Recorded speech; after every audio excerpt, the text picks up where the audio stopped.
오늘 성경 말씀 구약 성경 다니엘서 3장입니다.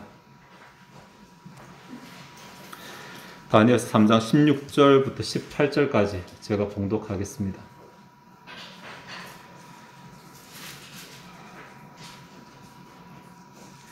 사드락과 메삭과 아벳느고가 왕에게 대답하여 이르되 느부갓네살이여 우리가 이 일에 대하여 왕에게 대답할 필요가 없나이다. 왕이여 우리가 섬기는 하나님이 계시다면 우리를 맹렬히 타는 풀무불 가운데서 능히 건져내시겠고 왕의 손에서도 건져내시리이다. 그렇게 하지 아니하실지라도 왕이여 우리가 왕의 신들을 섬기지도 아니하고 왕이 세우신 금신상에게 절하지도 아니할 줄을 아옵소서. 아멘. 굉장히 잘 알려진 본문이죠. 다니엘 3장의 내용이고 다니엘의 세 친구에 관한 이야기입니다.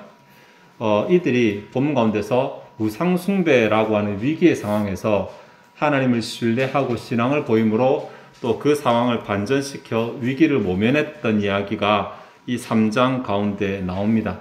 예전에도 이 본문을 살핀 적이 있기 때문에 이 16절부터 18절까지 내용을 상세하게 다루기보다는 오늘은 이 고백이 들어있는 문맥을 조금 살펴보려고 합니다. 물론 짧게 나중에 살피겠습니다. 문맥을 살펴보겠습니다. 다니엘서 1장에 보면 느부갓네살이 예루살렘을 정복하고 나서 포로들을 잡아올 때 특별히 왕족이나 귀족의 자녀들 가운데서 좀 괜찮아 보이는 자들을 잡아서 갑니다. 이들을 따로 관리를 하는데 이들에게 3년 동안 5절에 보면 3년 동안 바벨론의 학문을 가르쳐서 왕 앞에 모셔서게 즉 왕의 신하가 되게 하는 그러한 일을 하기 위해서 이들을 따로 특별히 관리를 하는 내용이 나옵니다. 이 다니엘이나 세 친구 입장에서는 그래도 신정국가였잖아요. 뭐 나라가 어쨌든 간에 하나님이 다스리시는 신정국가에서 어느 날 갑자기 그냥 이교도 국가, 그 유대인들이 굉장히 싫어하는 이교도 국가의 포로가 되었습니다. 있을 수 없는 일이 일어나게 된 것이기도 하지만 굉장히 충격이 클 것입니다. 어떻게 우리가 하나님을 섬기면 우리가 이런 일이 있을 수 있는가라고 생각했을 수도 있는데 그러한 상황 가운데서도 여전히 자신의 신앙을 지켰고 그리고 하나님 앞에 은혜를 입었다라는 것이 1장의 내용입니다. 3년간의 프로그램을 잘 마치고 나니까 이 가운데서 이들이 사실 그 하나님께서 원하시는 일을 하기 위해서 우상 숭배에 바쳐졌던 제물이라고 여겨지는 왕의 진미를 먹지 않고 채식만 하게 되죠. 그리고 나중에 다른 지혜자들보다 10배나 더 뛰어난 지혜를 얻게 되어서 이들이 하나님 은혜를 받은 그러한 경험이 있는 자들입니다. 그런데 2장에 보시면 느부갓네살 왕이 꿈을 하나 꾸게 됩니다. 그 꿈을 꾸게 되고 누가 내가 꾼 꿈이 무엇인지를 말하라라는 과제를 줍니다. 네. 2장을 많은 분들이 보시면서 내가 꿈을 말할 테니 해석을 보여라고 말하는 것으로 착각하는데 그것이 아니라 왕이 자기가 꾼 꿈도 말하고 그 해석도 보이라고 말을 합니다. 그러니 바벨론 가운데 있는 당시의 점술가들, 박사라든지 이런 지혜자들이 알 수가 없죠. 꿈을 말하라고 하는 것은 그건 어디 있는지도 모르는 것을 넘겨짚고 꺼내라는 것인데 이거 말도 안 되는 것이라서 안 된다고 하고 그때 다니엘이 등장해서 느부갓네살이 꿈을 말하고 그 해석을 풀어주게 됩니다. 이 일로 인해서 다니엘은 왕 앞에 모셔선 자들, 그러니까 그 박사들의 대장이 되는 이러한 일이 있고 나서 2장 49절에 보시면 다니엘이 세 친구를 지방 관리로 천거하는 내용이 나옵니다. 네. 그냥 보시면, 그래, 다니엘이 기도할 때 자기 힘만으로 부족해서 친구들한테 기도 요청했고, 또 친구들을 합심해서 기도해서 그렇게 이제 왕의 꿈을 맞췄으니까, 다니엘도 그게 보답하는 심정으로 친구들을 천거해서 높은 자리를 준 게 아니냐라고 생각하실 수 있잖아요. 그렇게 보기에는 문맥적으로 뭔가 조금 찜찜한 면이 있습니다. 왜냐하면 아까 1장 5절에서 느부갓네살이 이 3년짜리 프로그램을 진행할 때 그 목적이 뭐였냐면 이곳에서 뛰어난 자들은 왕을 모시는 자들이 된다라는 것이 프로그램의 목적이었어요. 그리고 1장 마지막에 이 4명의 지혜는 다니엘에는 모든 박사들의 지혜보다 10배나 뛰어난 자들이었어요. 다니엘뿐만이 아니라 그러면 이미 다른 세 친구들도 왕궁에서 왕을 모시는 자가 되기에 충분한 자질을 갖추고 있습니다. 그 프로그램 우수한 성적으로 졸업했으니까. 더군다나 여러분 이게 3년이라고 그랬거든요. 1장 5절에 2장 1절에 가만히 보시면 느부갓네살이 왕이 된 지 2년째라는 말이 나올 것입니다. 시기적으로 이상하지 않습니까? 왕이 된 지 2년인데 어떻게 3년 프로그램이 맞췄습니까? 네. 그래서 이 부분에 대해서 학자들의 해석이 다양하지만 맞고 틀리고 이것을 말하고자 하는 바가 아니고 이게 이제 연도를 계산하는 방식의 문제일 수 있거든요. 만으로 따지면 횟수로 따지면 지금도 그렇잖아요. 우리나라도 만으로 따지면 몇 살이고 횟수로 따지면 몇 살이고 차이 나듯이 그런 것으로 보여지는데 그렇게 본다면 2장에 일어난 이 사건은 1장에서 이들이 3년간의 프로그램을 마치고 난 시점하고 동일하거나 아니면 굉장히 가깝거나입니다. 자, 그렇게 본다면 느부갓네살 왕이 아무리 바쁘고 아무리 왕이라 하더라도 아주 탁월하게 지혜로운 사람들 네 사람을 만났어요. 그리고 나서 그 지혜로운 자 중에 한 사람이 꿈을 해석한 이것도 경험했어요.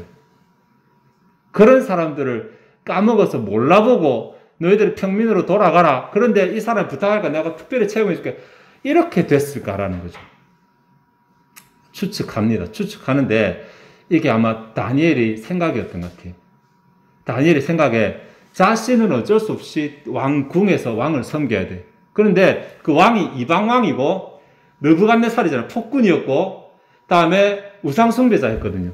그러니까 너희들만이라도 좀 왕의 시야에서 벗어나서 조금 멀리 가서 편하게 신앙생활 하라고 배려한 것인 것 같아요.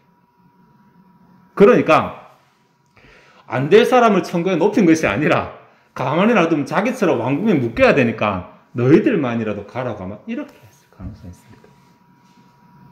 자, 그런데 어쨌든 이게 다니엘이 머리를 써가지고 신앙적으로 배려를 한 거잖아요. 근데 3장이 되면 인간이 머리를 써서 배려한 것이 무용지물이 되는 사건이 나옵니다. 느부갓네살이 두라 평원에 신상을 세운 것이잖아요. 신상을 세우고 나라의 모든 관리들을 다 모아서 낙성식을 합니다.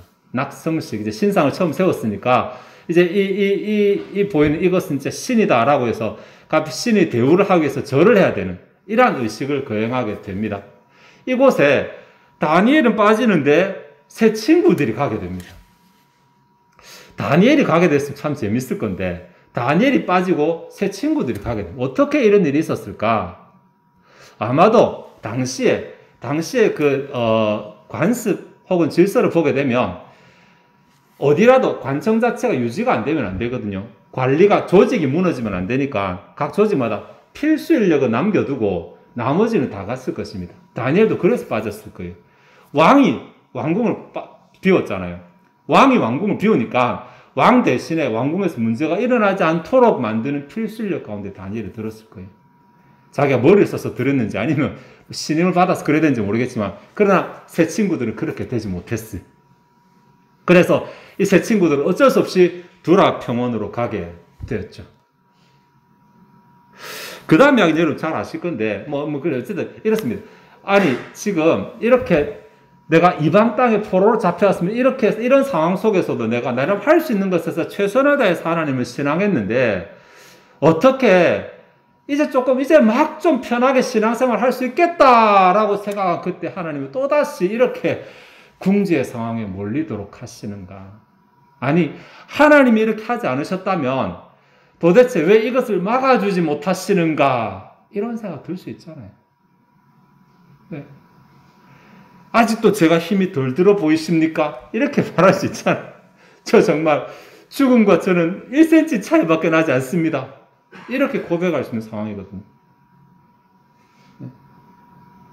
그런데 이들이 이렇게 고난을 당한 가운데서 이제 벗어나게 된 것은 뒷얘기니까 일단 이 앞에까지 고난의 상황에 당하게 되었는데 도대체 왜 상황이 이렇게 되었을까도 한번 생각해 볼 만하잖아요. 왜 상황이 이렇게 되었을까?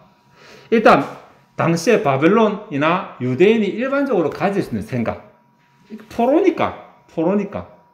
포로한테 자기한테 유리한 상황이 어디 있습니까? 그냥 밀려가는 대로 밀려가는 상황이다라고 볼 수 있는데 다니엘서 전체의 내용을 보니까 좀 그것도 아닌 것 같아요. 다니엘서가 12장짜리 성경이거든요. 그런데 7장부터 12장까지는 앞으로 일어날 일에 대한 예언이 담겨 있어요. 예언이. 그리고 1장부터 6장까지는 역사적인 이야기, 사건이 담겨져 있어요.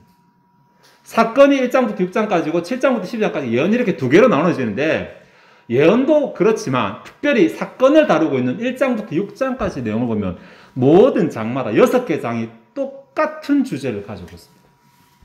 그 주제가 뭐냐면 하나님께서 이방 나라 가운데 하나님의 영광을 나타내신다는 거죠.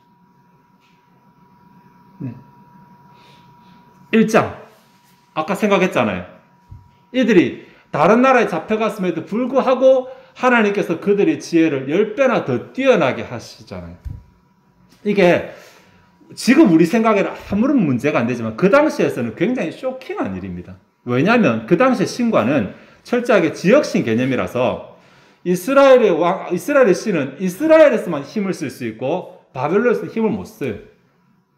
바벨론의 마르둑은 바벨론 지역에서 힘을 쓰고 이스라엘 힘을 못 써요. 근데 만약에 이스라엘과 바벨론이 싸웠다. 그러면 그 싸움은 이스라엘 신 여호와와 바벨론 신 마르둑의 싸움인 거예요. 그곳에서 마르둑이 이겼기 때문에, 마르둑이 여호와를 제압했기 때문에 이스라엘이 진 것이고 포로로 잡혀온 것이다. 이게 그들의 생각이었어요. 그들의 생각.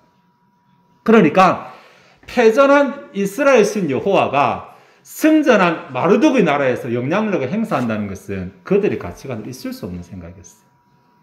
그런데 1장에서 그 일이 일어났잖아요. 2장에 다니엘이 느부갓네살이 꿈을 해석하자 느부갓네살이 다니엘한테 엎드려 절합니다. 그러고는 하나님을 찬양합니다. 3장 우리가 앞에 살펴볼 거니까 놔두고 4장에 가면 느부갓네살이 자기 꿈 이야기를 공포를 합니다. 그 내용이 뭐냐면 자기가 굉장히 교만했다. 근데 세상을 주관하시는 분이 네가 너무 교만하니까 이 세상의 주인이 누군지를 알게 하겠다라고 하면서 지혜를 가져가서 7년 동안 정신병자로 살게 되거든요. 그 이야기를 자기가 고백을 합니다. 그러면서 7년이 차고 난 다음에 세상을 진짜 다스리시는 자가 누군지를 깨달았을 때 그때 자기 정신이 되돌아왔다고 고백하는 내용이 4장에 나옵니다. 이곳에서도 하나님이 세상의 주인이시라는 고백들이죠. 5장 벨사살 이야기거든요. 벨사살이 흥청망청하게 술 마시고 즐기다가 여호와의 성전에서 기명을 가져서 그것으로 술 마셨을 때 벽에 손이 나타나잖아요. 메네 대개를 바르신이라는 글자 쓰잖아요. 네, 이제 끝났다 다 나눠졌다 쪼개졌다 사라졌다 이 말인데 이거 다니엘이 와서 해석해 주거든요. 그 다니엘의 말씀에 보면 누가 세상의 임금을 세우면 누가 세상의 임금을 폐하는 자인데 왕이 그 앞에서 잘못 행했다라고 말합니다.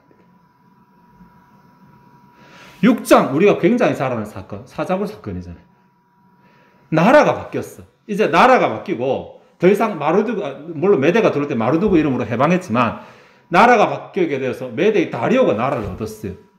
나라가 바뀐 그 와중에 또 다니엘이 모함을 받아서 기도하는 것 때문에 사자굴 속에 들어가게 되잖아요. 그 사자굴에서 나왔을 때 또 똑같이 다리오가 그 앞에 절을 합니다. 그러면서 하나님을 찬양합니다. 보세요. 상황은 바뀌었어요. 파는 이스라엘 유다가 예루살렘이 아니라 파는 이방인 땅이 이방인 나라가 다스리고 그리고 대부분의 유대인들 1장 6절에 보시면 그 중에 다니엘과 하나냐와 미사엘과 아사랴가 말했으니까 많은 포로들이 잡혀왔어요. 많은 포로들이 잡혀오고 이방인 땅이고 이런 상황인데도 하나님은 여전히 일하고 계십니다. 왜 일하시는가? 하나님 일하신 내용이 하나님의 주권을 드러내는 것이잖아요. 이게 하나님이 약해서 이스라엘이 포로로 잡혀온 게 아니라는 것입니다. 계속해서 하나님의 강함을 보이시는 이유는 하나님이 약해서 이스라엘 포로로 잡혀온 하나님이 약해서 지금 이 고난의 상황이 있는 것이 아니라는 말을 계속 메시지를 주고 계신 거예요. 유다가 악했잖아요. 유다가 망하기 전부터 너희들이 자꾸 이러면 내가 너 포로로 잡혀가게 한다 몇 번을 경고했지만 그들이 듣지 않았거든요. 그러니까 하나님이 능력이 없어서 마르둑에게 진 것이 아니라 하나님은 여전히 느부갓네살보다 강하시고 여전히 마르둑보다 강하시고 여전히 다리오보다 강하시고 하나님은 여전히 강하신 분이신데 하나님이 이 상황을 주도하고 계신다 라는 것을 보여주신 것이죠. 내가 우리 백성 유다 좀 잘못하니까 얘들 매 좀 쳐야 되겠다. 그러니까 너를 좀 도구로 쓰겠다. 이런 거지. 도구가 내보다 강해서가 절대로 아니라는 것입니다. 자, 이런 문맥 가운데서 이제 3장을 좀 들여다보게 되면 하나님께서 이렇게 당신의 주권을 드러내시고 우주적 주권이죠. 난 세상의 주인인데 그 바벨론 그게 뭐라고 우주적 주권을 드러내시고 그리고 하나님의 능력을 보이시는데 하나님이 특별하게 이러한 능력을 보이시고 나타내시는 사람들이 있더라는 것입니다. 그것이 본문의 세 친구들이고 당시에 유대인들 포로 많았어요. 많았음에도 불구하고 왜 굳이 하나님께서는 이들을 통해서 하나님의 주권을 드러내시고 하나님의 능력을 나타내시는가? 이들이 특별해서 왕족 출신이라서 전혀 그렇지 않습니다. 이들이 특별한 것은 이들의 신앙이죠. 우리 잘 알잖아요. 그러니까 하나님께서는 뭐가 다 안 된다 하는 상황 가운데서 되는 사람들을 통해서 일을 하시는 거예요. 이게 말이 거꾸로인지 모르겠지만 하나님께서 일하실 때 되는 사람이 그 일을 경험하는 거예요. 이 표현이 맞는지 저 표현이 맞는지 모르겠습니다만은 어쨌든 하나님은 여전히 하나님의 주권을 드러내시고 세상 가운데서 하나님의 주권 침해받는 것을 굉장히 싫어하시고 하나님 영광과는 굉장히 싫어하시기 때문에 하나님께서 하나님 영광 드러내시고 하나님 살아계심을 보이실 때 어떤 사람들을 통해서 보이십니다. 그리고 그 어떤 사람들은 하나님의 도구가 될 뿐만 아니라 그들의 삶도 인생도 이래 말하면 좀 그렇죠. 복과 은혜로 채워지게 됩니다. 그 이야기가 1장부터 6장까지 내용, 주제입니다. 그 주제에 등장하는 하나님께서 사용하시는 도구가 다니엘과 세 친구들. 1장에서 4명이 나오고 3장에서는 3명이 나오고 6장에서는 1명이 나오고 이렇게 차이가 날 뿐 결국은 동일합니다. 그러면 이들이 어떤 신앙을 가졌길래 하나님이 하나님의 영광을 드러내는 데 사용하시는가? 하나님의 능력을 그들을 통해 행하시는가라는 거죠. 그 신앙은 지난번에 살펴서 이제 짧게 좀 생각을 하도록 하겠습니다. 3가지 정도로 할 수 있는데 16, 17, 18장 하나씩 할 수 있는 것이고 그들의 신앙이 첫 번째로 전체 다라고 해도 이게 가장 전부 다라고 할 수도 있지만 1장에서도 그렇고 3장 또 6장에서 보여지는 공통적인 것은 이들은 뭔가 행동을 한다는 것입니다. 그게 뭐냐면 자기가 믿는 대로 행동한다는 것입니다. 신자가 믿음이라고 말할 때 하나님 말씀 믿잖아요. 그러면 믿는 대로 행동하는 신자도 있고 믿는데도 행동 안 하는 신자도 있어요. 신자라고 하면서 믿지 못하는 자도 있습니다. 하나님 말씀에 대해서. 너희들은 자신들이 믿는 바대로 행동했다는 것입니다. 1장에 보시면 이들이 왜 왕의 진미를 거절했습니까? 그거 하나님이 기뻐하시지 않으니까. 하나님이 이거 하면 안 기뻐하신다라는 것을 자기들이 알고 있었기 때문에 자기가 알고 있는 대로 행동을 하는 것입니다. 그 당시 많은 포로들 잡혀왔어요. 근데 그 다른 포로들은 알면서도 그냥 왕의 진미를 먹었어요. 합리화하고 상황이 이런데 어쩌겠냐. 이건 하나님 위해 주시겠지. 라고 하고 알고 있음에도 불구하고 그들은 행하지 않았어. 너희들은 아는 대로 행했습니다.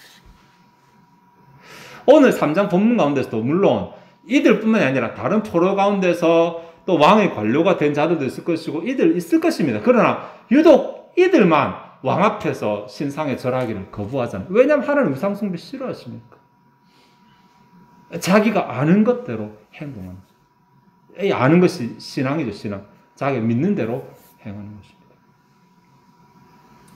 16절에 보면 느부갓네살이여 우리가 이 일에 대하여 왕에게 대답할 필요가 없나이다 라고 하는 내용 나오고 있어요. 대답할 필요가 이 말은 무슨 말 해봤자 제 마음 안 바뀝니다. 이렇게 또 말할 수 있어요. 네. 나는 내가 믿고 있는 대로 행동할 거고 내가 마음먹은 대로 행동할 건데 이게 나한테 손해가 된다 하더라도 제 마음은 안 바뀝니다. 라고 얼마나 확고하게 그 마음속에 뿌리 박고 있는가. 네.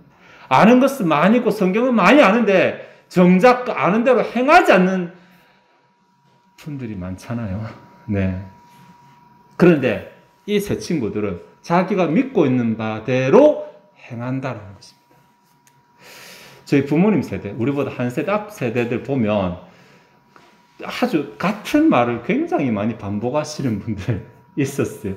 저희 어머니도 그러신데 저희 어머니가 이제 저한테 굉장히 강조했던 바가 주의 종에게 함부로 하면 안 된다. 이런 말이었거든요. 근데 주일 성수, 11조 이런 거 있잖아요. 옛날 분들은 이거는 막 무조건 해야 된답니다. 무조건. 옆에서 뭐 말해도 안 들어갑니다. 여기 말한 것처럼 이 일에 대하여 대답할 필요가 없다. 옆에서 뭐라 해도, 그건 뭐 말했던 무조건 한다. 이런 게 있었어요. 본인이 믿음이라고 생각하는, 본인이 신앙이라고 생각하는 원칙에 대해서는 그냥 무조건 조건 없이 지켜야 된다라고 하는 이런 모습이 있었어요. 네. 오늘날은 좀, 그보다는 좀 덜하지 않나요? 네. 하나님께서는 이렇게 믿는 대로 행하는 자들을 통해 일하시더라는 것입니다. 믿는다고 하면서 행하지 않는 자, 믿지 못하는 자가 아니라 믿는 대로 행하는 자들을 통해. 이렇게 보면 제 생각에는 성경학자들보다는 우리가 더 하나님의 복을 받기에 가깝지 않겠나. 성경학자들은 성경 우리가 훨씬 많이 알고 있잖아요.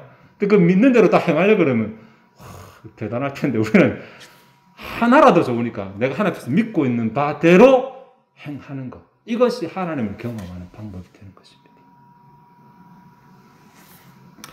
두 번째로는 이들이 하나님의 능력에 대해서 신뢰를 하거든요. 17절에 왕이 우리가 섬기는 하나님이 계시다면 우리를 맹렬히 타는 풀무불 가운데서 능히 건져내시겠고 왕의 손에서도 건져내시리이다. 그러니까 하나님이 풀무불보다 강하다는 거잖아요. 하나님이 왕의 손보다 강하다라는 것입니다. 왕 앞에 대놓고 이렇게 말하는 게 당신은 불경인데도 불구하고 이들은 자신의 신앙 고백합니다. 우리 하나님 능력, 왕이 아무리 겁줘봤자 우리 하나님은 더 능력 있으신 분이십니다. 지금 내 환경이, 내 삶이 혹은 사단이 우리를 아무리 위협해봤자 하나님은 그보다 더 능력 있으신 분이십니다. 라는 믿음이 있었던 거예요. 우리는 어떻습니까? 좀 어려우면 하나님 이건 좀 힘드시겠지. 혹시 이렇게 생각하지 않습니까? 하나님한테 힘드신 일은 없어요. 이것이 새 친구들과 우리의 차이점이라고 할 수 있어요. 하나님이 어떤 분이신지를 내가 어떻게 고백하는지, 아니 나를 도와주시든지 안 도와주시든지 이거는 둘째 문제고 하나님이 어떤 분이신지에 대한 신앙 고백이 먼저 필요합니다. 하나님은 뭐든지 하실 수 있는 분이시다라는 고백이 내 안에 아멘으로 있는지, 아니면 나도 모르게 큰일을 만났을 때 나도 모르게 하나님 앞에 기도하는 것을 주저하지 않는지, 하나님 이거 하나님한테 기도가 되겠나? 혹시 이런 생각하고 있지 않는지. 이들은 하나님의 능하심에 대해서 조금도 의심하지 않았습니다. 마지막 한 가지 특징을 더 말한다면 이들은 하나님의 뜻에 대해서 신뢰합니다. 18절에 그렇게 하지 아니하실지라도 왕이여 우리가 왕의 신들을 섬기지도 아니하고 왕이 세우신 금신상에 절하지도 아니할 줄을 아옵소서. 네, 하나님께서 우리를 건져내시지 않는다 할지라도, 풀무불이라 왕의 손에 건지지 않는다 할지라도입니다. 도대체 왜 어디서 이런 용기가 나오게 되었을까라고 했을 때 이게 그 신앙이라고 하는, 이들이 믿음이라고 하는 단어인데 히브리어로 믿음이 아만이라는 믿는다, 그리고 헬라어로 피스티스라는 단어거든요. 이게 믿음이라는 단어는 근원적인 의미가 신실함이라는 말, 신실함. 이것이 이쪽 편에서는 믿는 거고 이쪽 편에서는 믿게 하는 것입니다. 그 두 가지를 포함하는 것이 신실함입니다. 그래서 신약 성경의 피스티스를 성령의 9가지 열매에서 믿음 대신 충성이라는 단어로 번역해서 똑같은 피스티스를. 이게 내가 이 사람을 믿는다는 말은 이 사람이 내게 충성한다는 말입니다. 충성이라는 단어 쓰니까 이게 상하 개념처럼 보이는데 그게 아니고 같은 개념은 신실하게, 저 사람의 앞에서 내가 저 사람에 대해서 내 눈에 보이지 않는, 다르게 행동하지 않는 뭐 이런 거죠. 신실하면 믿을 만한, 믿음직스러운 이런 말입니다. 이들이 지금 하나님 앞에서 막연하게 하나님 믿는 대로 행동하고, 그리고 막연하게 하나님 능력 믿고 이렇게 말하는데, 이것은 하나님에 대해서 내가 믿음을 가진다라는 의미도 있지만 하나님 앞에서 내 신의를, 내 의리를, 나의 충성을 보여준다는 의미도 있는 것입니다. 네. 하나님이 그리 안 하셔도 하나님 무슨 뜻이 있으니까 나한테 그러시겠죠. 하나님의 선하신 뜻에 대해서 의심하지 않습니다. 만약에 하나님 이름에도 불구하고 내가 풀무불에 들어가게 된다면 그거는 느부갓네살 당신이 나를 넣어 보내는 것이 아니라 하나님이 나를 집어넣으시는 것이다. 이 신앙 여러분 어디서 봤습니까? 요셉 아닙니까? 요셉. 요셉이 애굽 포로로 잡혀갔잖아요. 형들이 했잖아요. 근데 뭐라고 고백합니까? 하나님이 나를 먼저 보내신 것이다 고백하지 않습니까? 형들이 손이 하나님의 뜻을 어길 수 없어요. 하나님의 뜻이 있으니까 그렇게 된 것이지 형들이 제 아무리 강해도 하나님의 뜻을 어길 수는 없는 것입니다. 그러니 하나님을 신뢰한다고 하는 것은 하나님이 주권 아래서 내가 이 상황이 되는 것 하나님이 하시는 것이다. 하나님이 그렇게 하시는데 내가 어떡하겠노? 나는 그냥 선한 뜻을 기대할 뿐이다. 믿을 뿐이다. 이것이 있다라는 거예요. 정리해 볼까요? 이들은 자신이 믿는 바를 행동으로 옮겼어요. 행동으로. 머리로만 알고 있는 것이 아니라 실천으로 옮겼어요. 이들은 하나님의 능력에 대해서 의심하지 않았어요. 언제든지 무엇이라도 하실 수 있는 하나님의 능력에 대해서 그리고 하나님의 선하신 뜻을 확신했어요. 와, 이 정도 신앙을 가지고 있으면 하나님이 어떻게 이런 사람도 일 안 하실 수 있겠어요? 지금이라도 어떻게 이런 믿음을 가지고 있는지 하나님께서 쓰시지 않으실 수가 있겠어요? 이들의 상황이 풀무불인 것은 아무 문제가 되지 않습니다. 그죠? 사람들, 우리 눈에 보이는 사람들에게 뜨거운 풀무불, 7배나 뜨거운 풀무불, 왕의 준엄한 명령, 이런 것들이 눈에 들어오겠지만, 신앙을 가진 사람 눈에는 그런 게 안 보이고, 하나님이 보이십니다.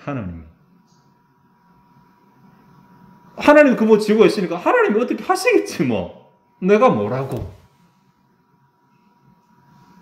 여기까지만 생각해도 되는데, 물론 그 결과는 읽어드릴까요? 28절에 느부갓네살이 말하여 이르되 사드락과 메삭과 아벳느고의 하나님을 찬송할지로다. 그가 그의 천사를 보내사 자기를 의뢰하고 그들의 몸을 바쳐 왕의 명령을 거역하고 그 하나님 밖에는 다른 신을 섬기지 아니하며 그에게 절하지 아니한 종들을 구원하셨도다. 이들의 신앙을 느부갓네살도 알아봤네요. 네, 느부갓네살도. 자, 여기에 이 내용까지 본다면 하나님은 자신의 종들을 구원하셨도다라는 것에서 하나님은 그 종들을 구원하실 수 있는 능력이 있다라는 하나님 이야기도 하나 있고, 그다음 하나님 앞에서 자신의 신앙을 보여드렸다라고 하는 그 세 친구들 이야기도 있습니다. 이 이야기를 다니엘의 세 친구 입에서 나온 게 아니고 이방왕 느부갓네살의 입으로 나온 말이라는 거죠. 느부갓네살이 보기에도 그렇다. 저 사람 진짜 하나님 앞에 신실한 사람이다. 이렇게 인정을 했다는 거죠. 그리고 몰랐는데 하나님 진짜 그런 사람을 도와주시네. 이 고백도 들어있는 것입니다. 대단하죠. 그런데 우리는 또 한 가지 좀 더 생각을 해봐야 되는 문맥. 이들의 신앙이 도대체 어떻게 이들은 이런 신앙을 가지게 되었을까? 어린 시절에 포로로 잡혀서 남의 나라에서 다른 나라 교육을 3년씩이나 받았는데 어떻게 이들이 이런 신앙을 가지게 되었을까라는 말입니다. 다니엘서에는 그런 내용이 나오지 않잖아요. 근데 우리가 추측할 수 있는 것이 1장 6절에 나오는 그들의 이름입니다. 다니엘, 하나냐, 미사엘, 아사랴라고 하는 그들의 히브리식 이름입니다. 다니엘, 하나님이 심판하신다잖아요. 하나냐, 하나님의 자비. 미사엘, 누가 여호와와 같은 고. 아사랴, 하나님이 구원하신다, 도우신다. 전부 신앙적인 이름이죠. 네. 유다 말기였는데 이들의 신앙이 당시의 정세를 반영하고 있어요. 하나님이 심판하신다라고. 누구를 심판할지 모르겠지만 여호와의 날에 대한 고백. 하나님 누구와 같은 고. 하나님의 강하심에 대한 고백. 하나님이 우리를 도우신다. 하나님의 그 은혜, 자비에 대한 고백. 그 당시 정세를 반영하고 있는 것으로 봤을 때 이 이름은 막연하게 선조의 이름을 빼온 것이 아니라 부모가 신앙적 가치관에서 자녀의 이름을 지었다라고 추측할 수 있어요. 그러니까 이들이 이런 남의 나라에서 이런 신앙을 보였던 것이 바벨론에서 이 신앙을 가지게 된 것이 아니라 이들이 포로로 잡혀오기 전부터 이 신앙을 집에서 교육받았다라고 추측해 볼 수 있는 것입니다. 중요하죠. 자녀 교육. 그 부모들은 어떻게 되었는지 몰라. 죽었는지 살았는지 모르는데 이들이 자녀들의 가슴 속에 하나님만을 경외하는 이 신앙을 심어주었더니 다니엘서 1장에서, 다니엘서 3장에서, 다니엘서 6장에서 이들이 부모가 심어준 그 신앙이 발현되니까 우리가 보기에 놀라운 이러한 일들이 주인공이 되는 것입니다. 어린이 주일을 보내고 있는데 막연하게 와, 저 신앙들 대단하다. 이것으로 끝낼 것인가? 한 걸음 더 나가서 그럼 나도 각성하고 그럼 나도 저런 신앙을 가져봐야지. 여기까지 하고 끝낼 것인가?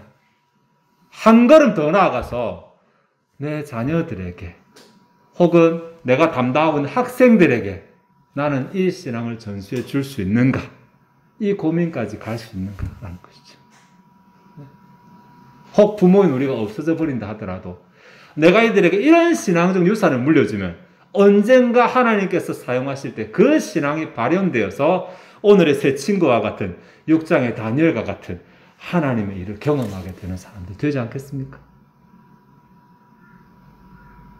마지막 때에 믿는 자를 보겠느냐고 하셨는데 마지막 때에 믿는 자를 찾으신다라는 말도 하셨는데 아마 우리도 그러한 신앙으로 마찬가지지만 나의 신앙의 다음 세대에게 우리가 무엇을 물려줄 것인가를 생각했을 때 이러한 신앙을 물려주고자 목표로 정하는 것부터가 중요하고 가치가 있지 않겠나 싶습니다. 어떤 신앙입니까? 믿는 대로 행하는 신앙. 네가 하나님 일하다 이것을 믿으면 그 믿는 것을 알고만 있지 말고 실천해라 하는 것이죠.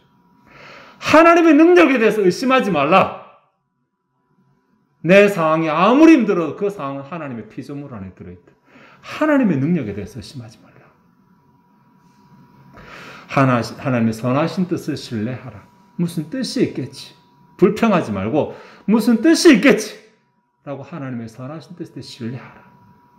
이 세 가지 신앙을 나도 가짐으로 나도 하나님께서 하나님의 능력의 영광 나타내실 때 하나님의 영광 옆에서 그 쓰는 영광을 나타내는 도구가 되고 내 자녀들, 나의 다음 세대들도 동일하게 언젠가 하나님께서 일하실 때 그 일하는 곳에서 함께 쓰임받고 하나님 영광 나타내는 그러한 도구가 되기 위해서 다니엘의 세 친구들이 6장도 똑같이 다니엘도 똑같은 신앙이에요. 1장 이들의 똑같은 신앙. 상황은 달라도 신앙의 원리는 똑같습니다. 그들이 믿는 바대로 행하고 하나님의 능력에 대해서 의심하지 않냐고 하나님의 선하신 뜻에 대해서 신뢰하는 이 신앙적 특징을 가지고 전수해 주기로 노력하는 저와 여러분 되시기를 바랍니다. 기도하시겠습니다. 하나님 오늘 다니엘서 3장의 내용을 조금 큰 문맥 가운데서 생각해 보았습니다. 하나님 어제나 오늘이라 동일하시고 지금도 동일하게 이러한 신앙을 통해서 일하시는 분이신 줄 압니다.